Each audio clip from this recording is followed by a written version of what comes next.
U.S. government had intelligence about a Nigerian in Yemen planning a terrorist attack. At the same time, the CIA knows from the suspect's father that his Nigerian son is radicalized and in Yemen missing.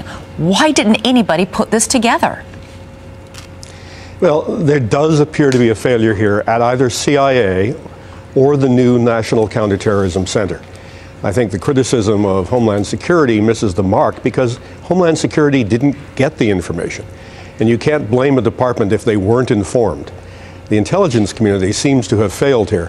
When they received information that someone was planning an attack, that should have become priority number one. Go out and find any shred of information related to a Nigerian in Yemen. If we had put it together, we would have known that A, an attack is coming, B, the suspect is Nigerian, even his name, and that he was already on the no-fly list in the UK. I mean, this all could have prevented this attempt on Christmas Day. Elizabeth, every president has a moment when he gets very mad at his intelligence community. It's happened since Eisenhower.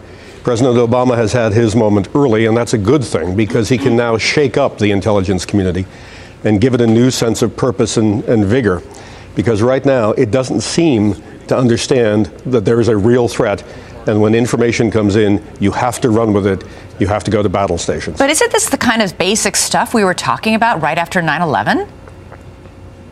It's exactly the kind of stuff we were talking about for a decade before 9/11 that the public became aware of during the 9/11 Commission. It hasn't been fixed. There's a business as usual attitude in many of the agencies, particularly in the CIA. We now also know that there's more information emerging that this suspect was radicalized and perhaps even recruited by al-Qaeda while attending school in London, a school known for radical Muslim activity. He was president of a London student Islamic society. He is the fourth president of such a society to face terrorist charges in 3 years. Should that position as president of that society, touched off red flags someplace when he was applying for a U.S. visa? Well, someone should have talked to the British. The British seem to have known a lot about this guy.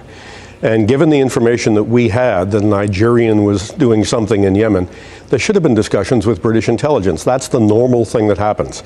And when his father raised questions about him, his visa could have been revoked, even though it had already been issued. They could have taken it off the visa list. The president's right. He deserves to be mad. A number of agencies have made mistakes. We seem, though, to have if they keep making mistakes. If they keep making mistakes, we won't be lucky next time. We were lucky this time, let's face it.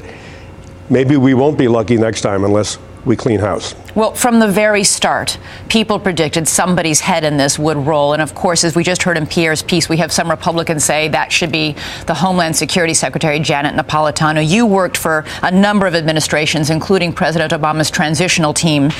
Do you think that Janet Napolitano should resign? No, I think she's doing a great job. She was not given the information. Her department wasn't given the information. She inherited a TSA that needed a lot of work. She's appointed a great guy to run the new Transportation Security Agency, but the Senate hasn't confirmed him.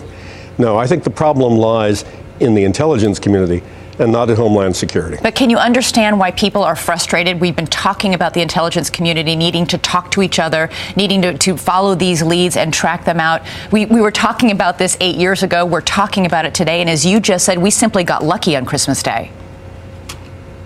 No, I'm very frustrated. I'm sure everyone in the United States is frustrated. We have to go through these long lines and take off our shoes, and still it doesn't work.